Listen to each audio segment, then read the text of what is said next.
Valorant's latest patch 1.02 is releasing tomorrow and the patch notes have just dropped, so today we're going to cover all of the details.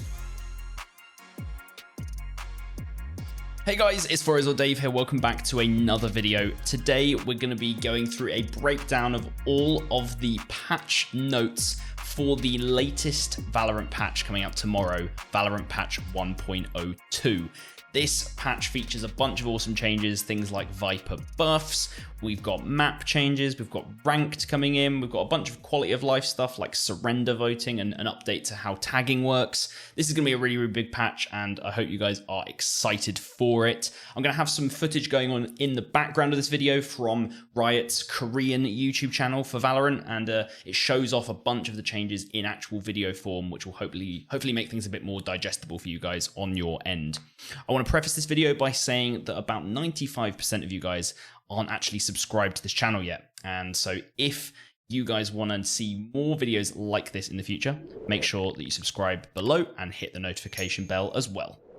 So let's begin looking through these patch notes from the top then. The first thing we're going to cover is agent updates, specifically mostly about the Viper buffs. So she's had tweaks to 3 of her abilities, the biggest one being her toxic screen, I believe, because now her toxic screen can actually go through walls. So we had 2 of these kind of screen abilities that are in the game. We obviously have Phoenix's screen and we have Viper's screen.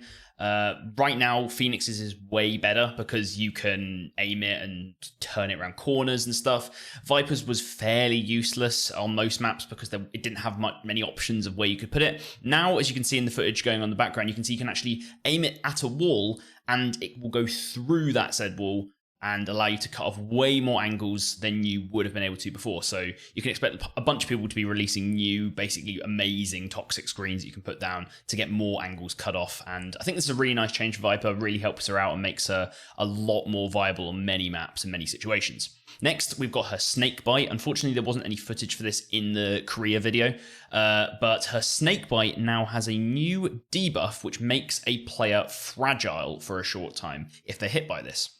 So Fragile is a new debuff and it increases the damage that enemies take. And this is really, really big because it allows her to combo nicely with some of the damage operators, things like Raze, things like Phoenix, potentially even like things like Brimstone when you use his mollies. Specifically, we're talking about things like Raze's grenades and Phoenix's mollies as well. But it makes all of those abilities do way more damage when comboed with Viper's snake bite.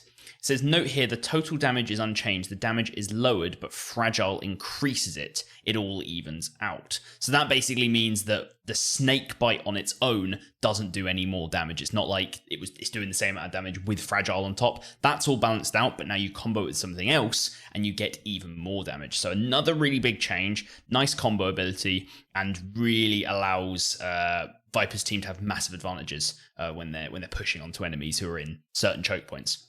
And the last change she's got is that her Poison Orb, the activation cooldown has been increased. They say we do like Viper's unique ability to do one-way smokes, but some of the locations could create places where it was suicide to push through. An increased window should keep this viable without eliminating this strategy, just so a small change there.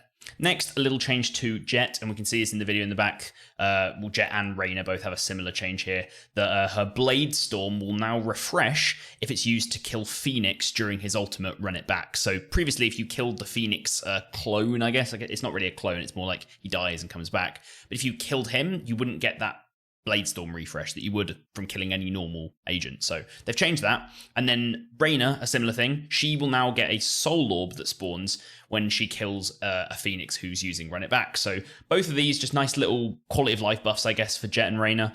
It makes sense that they should both be able to get something from killing the Run It Back Phoenix, as if it was the normal Phoenix. There's no reason why they shouldn't be getting that. So nice change there. And then a couple of cipher changes here. Mainly little spy cam bug kind of things. Fixed an issue where spy cam blocked spike diffuser. Added prevention of spy cam going through teleport doors on bind. Things like this, just I agree, shouldn't be in the game. So I'm glad that they're adding things like this. Another change listed here, which isn't really specific to specific agents, is the smoke tuning. So as you can see in the background, they've actually decreased how nearsighted you are when you head into a smoke, and this now makes pushing smokes a far more reasonable strategy. Basically, what Riot are saying is that they thought the smokes were far too good in general for just completely stopping pushes, and making it so they were basically purely only used as a defensive stall tool and not not as much as a way to push through. I'm someone who actually really likes pushing through smokes. I play Brimstone, I push my own smokes.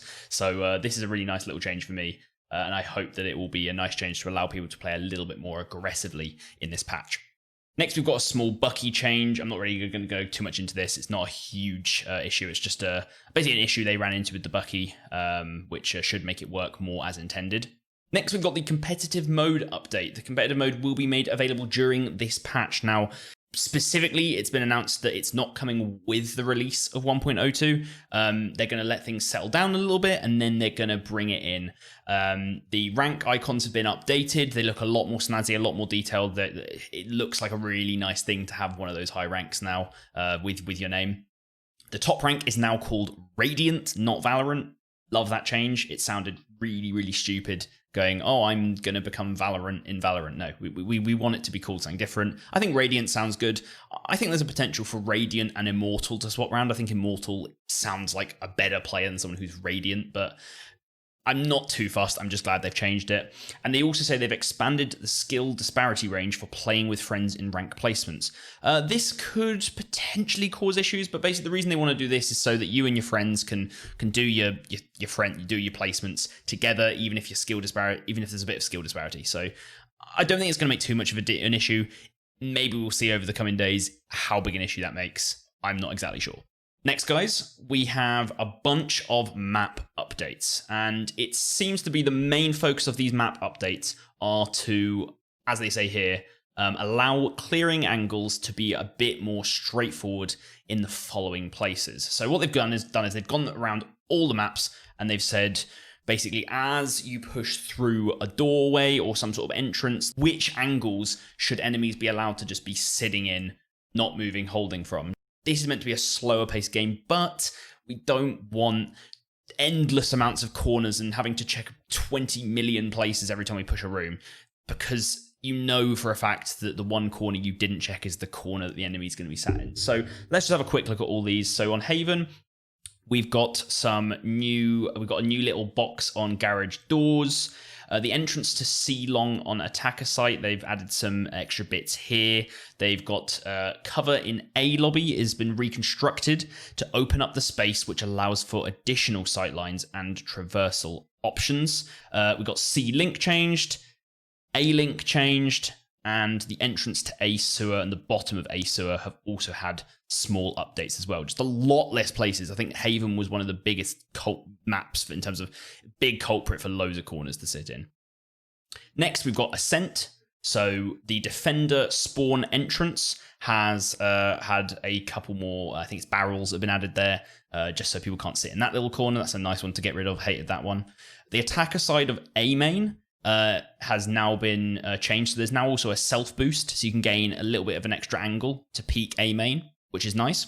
And then the garden entrance has had a bunch of stacked things put there as well, just so people can't sit around that corner. Nice changes there. Bind has had even less additions, but they're actually some very interesting ones. A bath entrance, they've added some debris in the corner here. Basically means you only have to clear one corner going through here, which is nice. And then we've also got the wall, which is in between B teleporter exit and hookah. They've made that wall curved now. So I think this gives someone an option to basically sit against this wall a little bit and not be as obvious from hookah, potentially get an angle into the left side, that back side of hookah. It will allow someone to have a bit more options when entering this tiny choke point on Bind. And the final one is a single one on Split. In the Defender spawn, there's this little kind of cranny, this little nook that people can sit just down from Heaven on on B, and I'm really glad that they've got rid of this, because you don't want to see anyone sat here. That doesn't sound fun at all. We've got a bunch of HUD and UI changes. I'm not going to cover too much of them. You can go read them yourself if you want to. The battle pass has been changed a little bit. We've got some changes to contract and agent selection. These are all kind of quality of life stuff. In the main quality of life section, however, we've got two really big updates. Number one is an early surrender option. Thank God.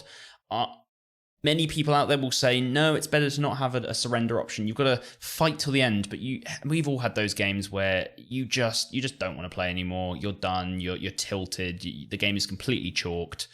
You just want to get out of there, reset yourself, maybe go to the loo, maybe get a drink, and just start again. I'm really glad they've added this. So you can now call an early surrender vote by typing /FF, or forfeit, or concede, or surrender. I think it's interesting that they haven't added like just a menu option. At least I don't think they have. You have to actually type something in chat. I have no issue with that. I'm just interested. It just seemed weird to me. And then it requires all present players on the surrendering team to vote yes to pass. So it's not like League of Legends, where you have to have a certain percentage of your team. Everyone on your team has to agree we are not playing this game anymore.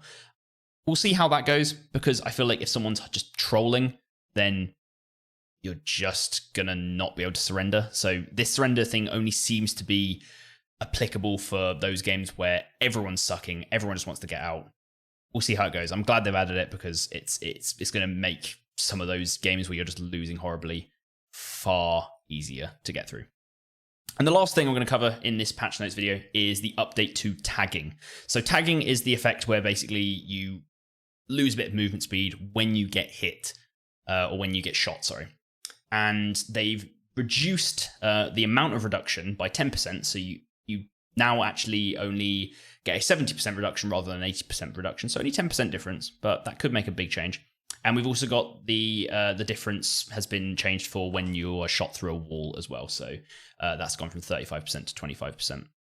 And finally, they've increased the time it takes for the person who's being tagged to reduce that slow amount. They've basically doubled that. They've increased it by 100%. So they've doubled the amount of time.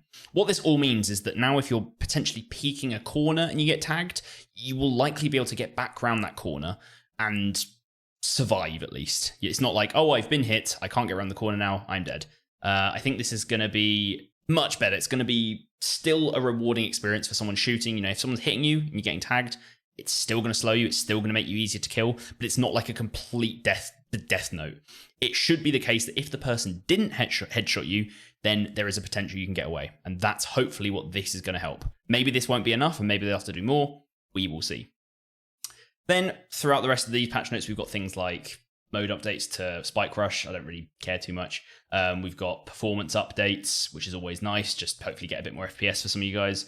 A load of bug fixes. So if you've been having any bugs, have a look here, see if they're fixed. And that covers all the patch notes. I know this video is potentially a bit longer than I wanted it to be, but I wanted to break down everything for you as much as possible. Hopefully you found this informative and you're looking forward to the release of the new patch. I definitely know I am. And if you've enjoyed the video, please leave a like, leave a comment below, and subscribe for more videos coming very soon. It's been FourEyes or Dave here, and I'll catch you guys in the next one. Bye-bye.